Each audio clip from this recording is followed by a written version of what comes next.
Hello friends, তো আজকে চলে গেলাম মেয়েকে নিয়ে বাণীপুর লোক উৎসব মেলাতে। এই মেলাটি হলো পশ্চিমবঙ্গের দ্বিতীয় বৃহত্তম মেলা। এই মেলাতে প্রচুর দোকান বসেছে আর অনেক রাইডও এসেছে। তা মেয়ে খেয়ে নিল একটু ফুচকা, তারপরে আমরা একটু মেলাটা আবার ঘুরে দেখছি। তারপরে আমরা মেয়েকে কিনে দিলাম ভাপা পিঠে।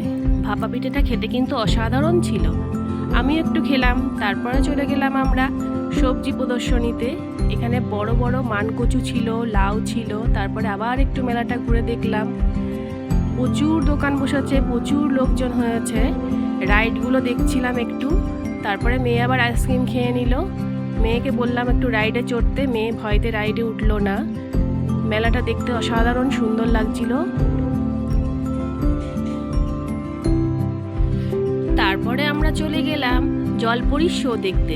জলপরীর শোটা দেখতে কিন্তু বেশ ভালো লাগছিল। আমার মেয়ে তো খুব আনন্দ করলো জলপরীর শো দেখে।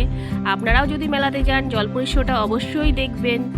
তারপরে মেয়েকে কিনে দিলাম ভুট্টা আর কিনে দিলাম আইসক্রিম। সেটা খেতে খেতেই চলে এলাম আমরা বাড়িতে।